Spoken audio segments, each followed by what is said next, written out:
Bonjour à tous, bienvenue à ce nouveau format du CCS, l'interview. Alors aujourd'hui, on a la chance de parler judo et pour ce faire, on va accueillir une judokate qui brille en ce moment sur les tatamis un peu partout dans le monde et qui reste sur un tournoi de Paris ou un grand slam de Paris maintenant comme on l'appelle. Intéressant. J'ai la chance d'accueillir Astrid Nieto. Bonjour Astrid, comment tu vas? Bonjour, ça va super.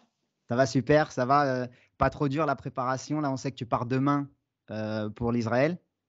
Bah, c'est un peu dur parce que bon, bah, j'enchaîne, Ouais, le tournoi de Paris, le week-end dernier et là maintenant, je pars, demain en Israël pour le Grand Slam de Tel Aviv. Donc OK.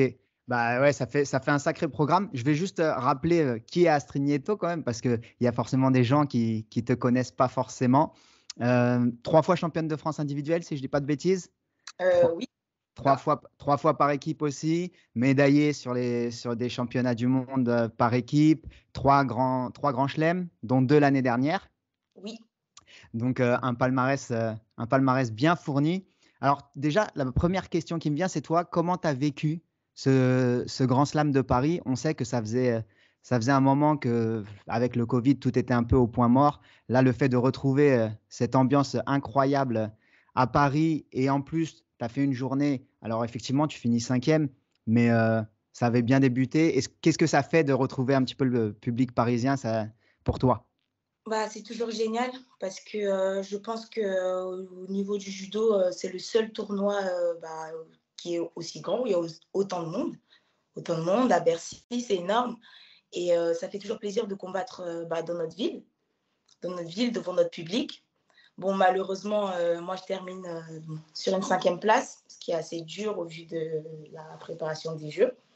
Mais c'est toujours un grand plaisir de combattre à Paris.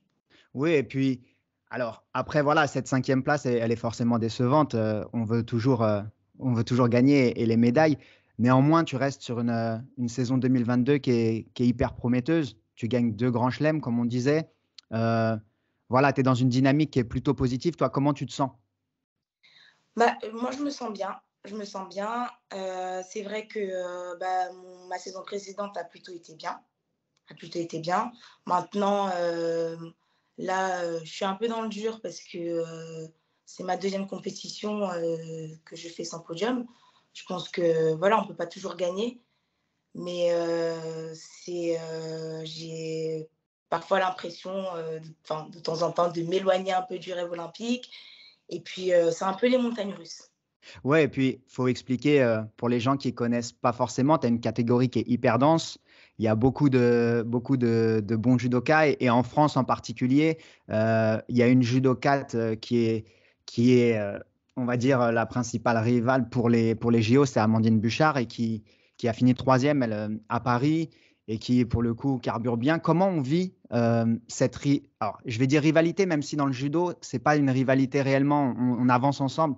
Mais comment on vit ça quand, on sait que, bah, il y a de la concurrence et qu'il faut chaque fois être meilleur et que chaque résultat compte? Beh, je pense qu'avec le temps, bah, ma concurrence avec, Amandine, m'a poussée à être meilleure parce que, finalement, je n'ai pas d'autre choix. Là, j'ai en face de moi, quelqu'un qui a déjà une médaille olympique, qui est, bah, la titulaire de la catégorie et par moment, bon, bah, il y a des doutes, mais aujourd'hui, je pense que le fait qu'elle soit devant moi, bah, en fait, ça m'a vraiment, forcée à être meilleure et d'ailleurs, j'ai progressé ces 2 dernières années parce que bon, bah, je n'ai pas d'autre choix. Je peux pas me permettre de me laisser aller, de en fait, j'ai pour obligation d'être sur le podium à chaque compétition. Ouais, c'est ça, il y a ce côté, chaque résultat va compter et c'est pour ça que peut-être, bah, là, repartir à Tel Aviv, là où tu as gagné, si je dis pas de bêtises l'année dernière, c'est aussi, recréer une nouvelle dynamique pour toi et te remettre la marche en avant? Oui, parce que bon, là, j'ai pas trop le temps de cogiter. J'ai pas trop le temps de cogiter parce que, bah, je combats maintenant, dans 3 jours. Donc, voilà, là, c'est à moi de mettre, tous mes doutes de côté et foncer, pour, remporter, encore une autre médaille d'or. Oui, bah, là, du coup, tu vas à Tel Aviv, avec, l'envie de gagner. On sait que tu pars également dans la sélection, il y a ta sœur également. Est-ce que ça t'aide au quotidien d'avoir ce soutien-là? On sait à quel point le judo en particulier, c'est des sports qui sont durs mentalement parce on parle beaucoup de physique, mais moi j'insiste beaucoup pour dire c'est très mental comme sport parce que ça peut nous mettre, on chute énormément, on doit se relever tout le temps, tout le temps, tout le temps. Et est-ce que ça t'aide d'avoir ce soutien-là au quotidien? Oui, forcément, c'est prenant parce que, bah, comme je disais tout à l'heure, c'est des montagnes russes. Le fait d'avoir ma sœur qui est beaucoup, beaucoup, beaucoup plus expérimentée que moi, qui a déjà une médaille olympique, tout ça, donc ça m'aide parce que bon, bah, c'est ma sœur, voilà, c'est mon sang et je pense que je peux pas avoir meilleur soutien qu'elle. Oui, pour expliquer aux gens, la sœur d'Astrid, c'est Priscilla Nieto, qui a combattu en moins de 52, qui est maintenant en moins de 57, qui elle reste sur, une victoire du coup au Grand Slam de Paris et en plus, le sport en plus dans la famille apparemment c'est quelque chose de important donc oui, oui, j'imagine que tous ces soutiens-là au quotidien, c'est indispensable, pour progresser. Après, voilà, on est à 1 an et demi des JO. Est-ce que dans ta préparation, dans chaque chose que tu fais, tu as cet objectif-là en tête? Est-ce que c'est le seul objectif que tu as ou est-ce que tu prends les choses au jour le jour? Bah, en fait, on aimerait prendre les choses, au jour le jour, mais ce n'est pas possible parce que en fait, le matin, je me réveille, je pense à ça, heu, on y pense tout le temps, on y pense tout le temps. Mais bien évidemment, avant de pouvoir arriver aux Jeux, il y a d'autres étapes avant. On a les championnats du monde, on a les championnats d'Europe, donc pour pouvoir, y penser, me projeter, j'ai besoin de ces médailles, mondiales ou européennes. Donc on y pense, mais il y a d'autres étapes avant. Ouais et puis le championnat du monde, tu en parlais, la sélection, elle est pas encore bouclée. Il reste une place à prendre. On sait que voilà, il y a 9 places, pour les championnats du monde. Il y a actuellement 8 judokas qui ont été sélectionnés, dont 2 chez les lourdes. Voilà, le Grand Slam de Tel Aviv va aussi permettre, de voir tout ça.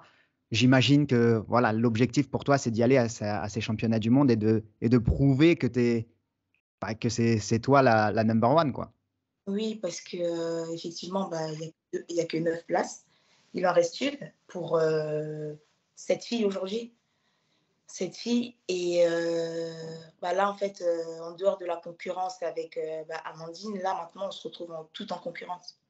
Toutes les filles, bah, engagées sur le Grand Slam de Tel Aviv, bah, on y va toutes pour chercher bah, cette dernière place, quoi. Cette dernière place et c'est là où, bah, c'est beaucoup plus difficile parce qu'on ne peut pas, là, moi, j'y vais, bah, pour obtenir, bah, cette médaille d'or, mais en fait, il y en a d'autres à côté aussi, qui ne sont pas dans ma catégorie. Donc ça, c'est des choses qu'on ne peut pas gérer. La seule chose Ou que je peux gérer, bah, c'est ma compétition.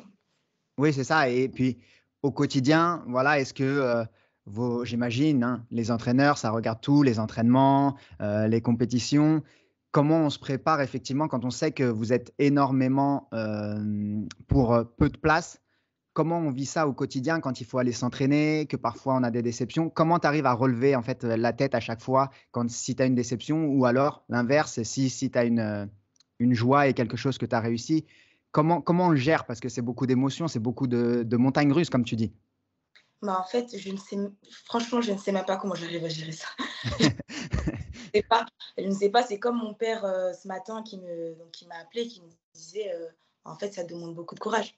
Ça demande beaucoup de courage parce que, bah, il y a une semaine de ça, bah, j'étais en pleurs, on remet tout en question.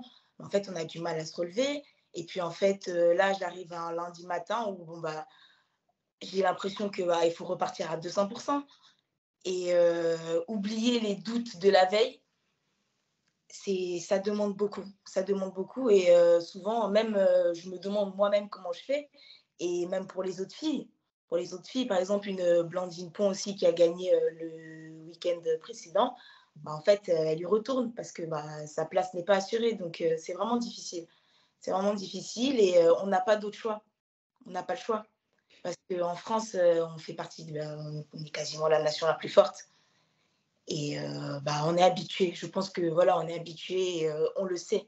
On le sait depuis le début que bon, bah, ça va être comme ça et je pense qu'on est préparé aussi mentalement. Ouais, vous êtes préparés mentalement. Après effectivement, ça doit pas être simple et à gérer au quotidien. Blandine Pont, t'en parlais effectivement, elle a gagné à Paris. Et est-ce que tu regardes un petit peu ce que font tes concurrentes ou vraiment tu restes focus sur toi-même parce que ça te prend déjà assez d'énergie pour pas aller te polluer avec tout ce qui peut se passer autour ou quoi qu'il arrive, on a quand même un œil sur ce qui se passe? Ben, en fait, au début, on a tendance à regarder, qui fait quoi, qui a réussi, qui n'a pas réussi là et tout. Mais en fait, je me suis rendu compte l'année dernière que c'était pas possible de vivre comme ça. Parce que en fait, c'est des choses que je peux pas gérer. Je peux pas gérer les compétitions des autres filles, les performances des autres filles. En fait, je suis obligée de me focaliser sur moi-même et bah, mes performances. Ouais, Parce ouais. que c'est trop d'énergie. Déjà même, c'est déjà assez dur comme ça et si je commence à regarder à gauche, à droite, c'est plus possible. OK. Toi, tu parlais, tu sais, tout à l'heure de confiance et de ces 2 compétitions. Alors, je vais pas dire ratées parce qu'une 5e place, c'est pas non plus, une compétition ratée, mais on sait que quand on est athlète de haut niveau, si on repart sans médaille, c'est forcément une petite déception. Comment tu te sens actuellement en termes de confiance malgré ces 2 compétitions? Voilà, comment toi tu te sens? On sait qu'il y a eu effectivement des années un peu plus compliquées. Là, moi en tout cas d'un œil observateur, je trouve que on a une judokate qui est en pleine confiance, en pleine ascension même. On te sent de plus en plus forte sur le kumikata, c'est de plus en plus costaud. On sent que debout, tu fais beaucoup tomber. Voilà, comment toi tu te sens? Bah, là, aujourd'hui, je peux pas dire que je suis à 200% parce qu'on a toujours du mal à oublier. Je suis très dure envers moi-même. Je suis très dure envers moi-même, mais c'est vrai que je peux pas nier le fait que j'ai énormément progressé ces derniers temps. Je me sens beaucoup mieux sur le tatami en compétition. En fait, ma confiance ne fait que augmenter, même si, bon, de temps en temps, voilà, le sport de haut niveau, c'est une remise en question à chaque fois. À chaque fois. Mais c'est vrai que je ne peux pas nier le fait que j'ai progressé. Et, euh, et en fait, même si on progresse, on a toujours besoin de plus. Bah, surtout quand on est au haut niveau comme ça, effectivement, il y a que la gagne qui vous anime en réalité. Il y a que ça qui va pouvoir, satisfaire un petit peu, vos envies. Mais, voilà, comme on disait, ta catégorie est hyper relevée. On sait que, Uta Abe, que ce soit Pimenta, que ce soit, la Britannique dont j'ai oublié le nom, que tu as affrontée, également et que ce soit pop, la hongroise, voilà, c'est très, très dense. Quel regard tu portes sur cette catégorie qui aujourd'hui est peut-être, chez les femmes en tout cas, une des catégories les plus relevées? J'ai même pas parlé de Krasniki. Voilà, il y a quand même un niveau de fou. Mais en fait, c'est une catégorie très dense, je trouve. Vraiment, aujourd'hui, je pense qu'il y a il y a 8 filles en tête de cette catégorie. Et c'est vrai que jusqu'à présent, ces filles-là, en dehors de AB et Amandine, je les ai déjà battues. Je les ai déjà battues. Donc, quand je regarde la catégorie, je me dis que bon, bah, ce n'est pas impossible. Ce n'est pas impossible, personne n'est imbattable. Et c'est vrai qu'elle est dense. Nos podiums sont en général bah, les mêmes personnes. Ça tourne, ça tourne en fonction des engagés et tout ça, mais voilà, on retrouve toujours les mêmes visages. Et moi, en fait, le but, c'est que bah, sur chaque podium, bah, je sois là, je sois présente et j'ai pas le choix. Ouais et puis, est-ce qu'on prend aussi, pas mal d'infos? On sait que, par exemple, là, voilà, je vais te poser la question parce que le Japon, ils sont venus, à Paris avec une équipe, différente, on va dire. Voilà, pour pas dire amoindrie, voire, moins forte, mais, différente. Quel regard on porte? Parce qu'on sait que tout va être scruté maintenant à chaque compétition en vue des JO. Comment tu as analysé ça, toi, cette, venue du Japon, avec cette équipe-là? Bah, d'abord, moi, pour ma part, enfin, surtout dans ma catégorie, j'ai trouvé ça assez bizarre que AB ne soit pas engagée. Et je regardais, je n'avais pas l'impression qu'elle était engagée sur beaucoup de compétitions. Donc, je me dis, bon, bah, c'est le jeu, c'est eux qui font leur stratégie. Même pareil pour Gilles, l'anglaise qui ne s'est pas présentée à la compétition aussi. J'ai trouvé ça bizarre. Mais bah, c'est comme ça, elle gère leur compétition et je pense qu'à leur place, nos entraîneurs auraient peut-être fait la même chose.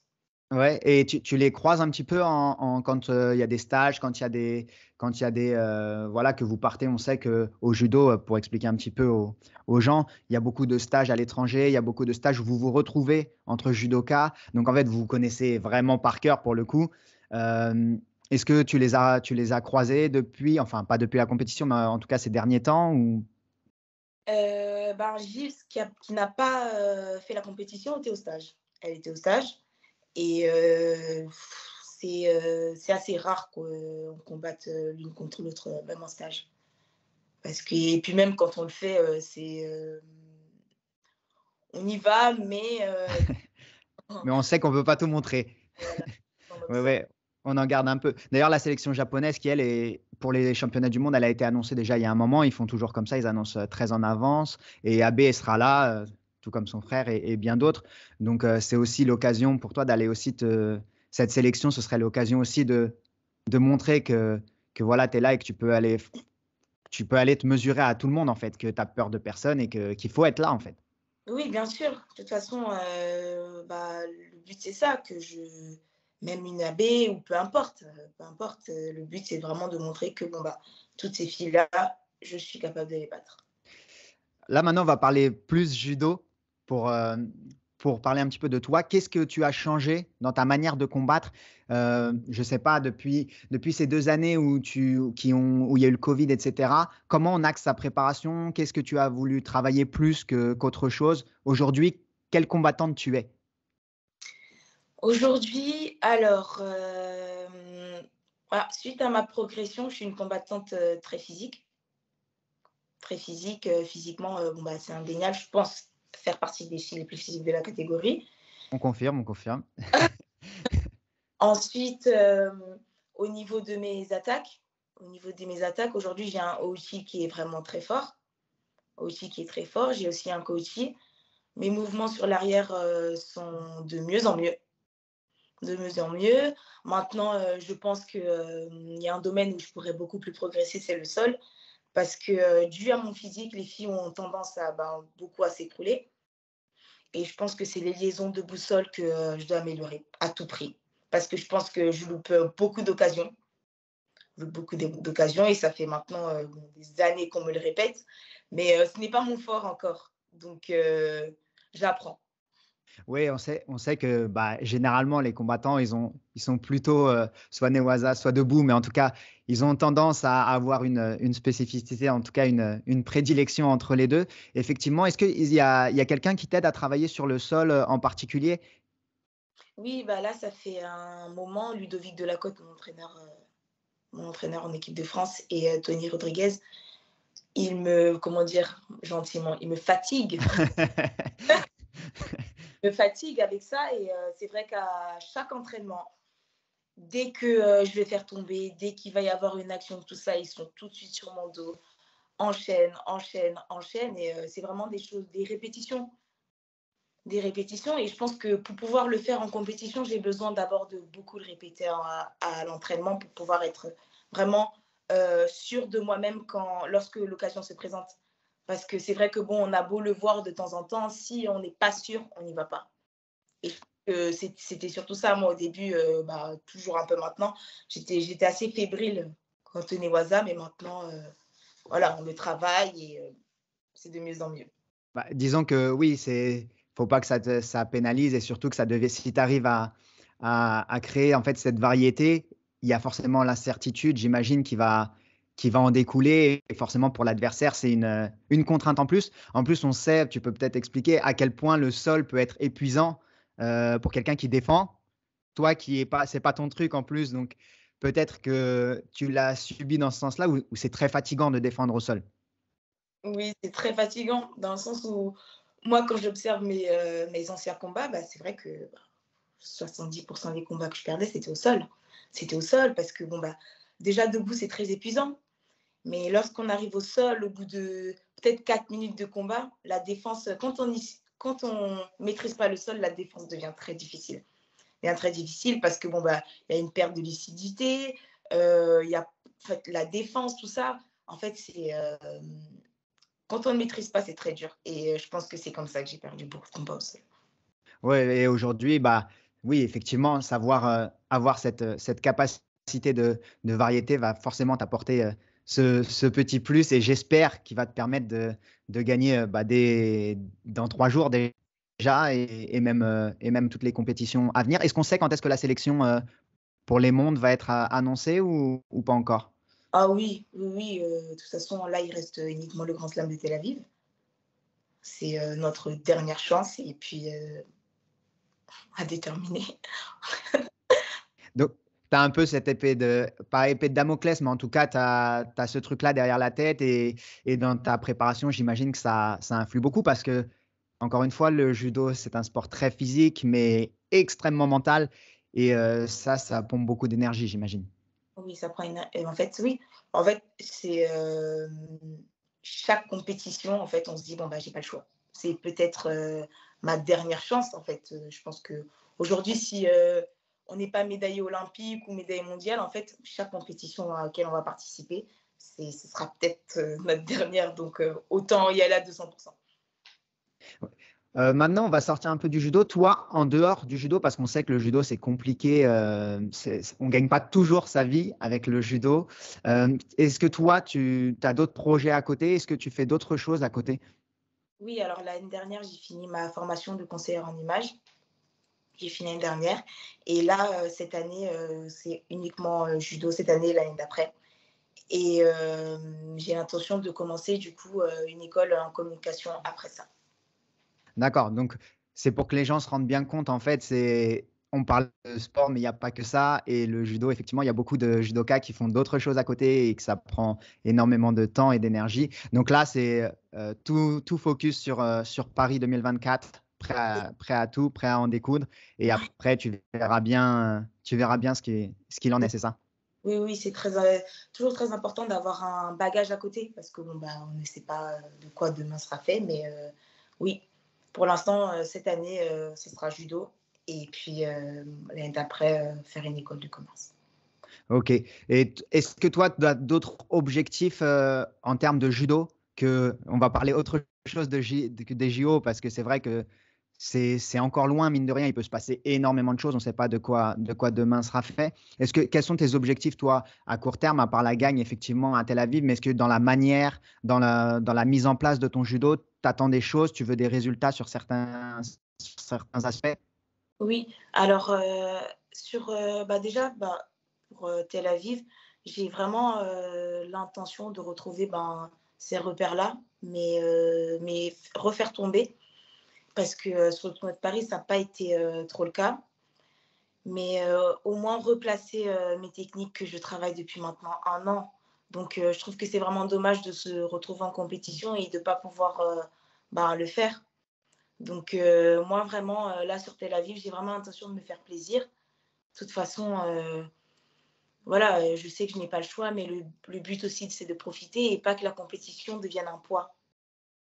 Oui, c'est ça. Il faut que tu arrives à te dire que en fait, oui, si je comprends bien, c'est tu veux remettre en place ce que tu sais faire, retrouver les bases de ton judo et cet équilibre qui t'a permis effectivement de faire chuter beaucoup en uchi, en ko-uchi, ces derniers temps, sur l'arrière. Effectivement, je parlais tout à l'heure de judo, on sent que tu as aussi, cette domination, kumikata ou quand tu imposes ton rythme et bah, le combat, en fait, il devient tout de suite, on va pas dire facile parce que c'est jamais facile, mais en tout cas beaucoup plus simple à appréhender.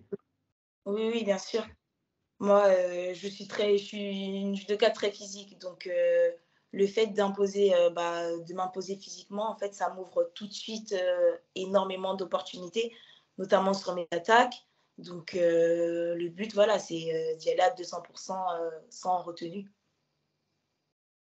Bah, écoute Astrid, en tout cas, moi, ce que je peux te souhaiter, c'est le meilleur pour ce Grand Slam de Tel Aviv. Là, peut-être le quatrième titre en Grand Chelem et derrière la sélection, pour les mondes. On va suivre ça très attentivement. Hem, voilà, après, j'espère que tu vas retrouver ton judo, mais il est pas parti. C'est pas possible qu'il soit parti si loin que ça et puis on te souhaite vraiment le meilleur avec, Paris comme objectif, même si ça va pas être simple, on sait que tu as totalement les capacités et en tout cas, la France du judo parce que tout le monde ne te connaît pas, on va dire que le judo est un sport, peut-être un des sports les plus pratiqués, mais on a peu de visibilité. C'est vrai.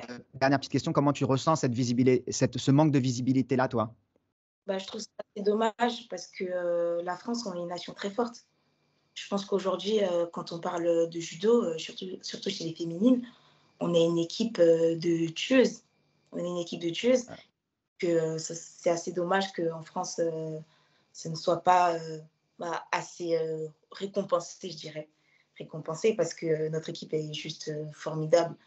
Et même je parle de toutes mes collègues, toutes les filles, elles ont des palmarès fous. Aujourd'hui, quand on parle de judo, c'est l'équipe de France.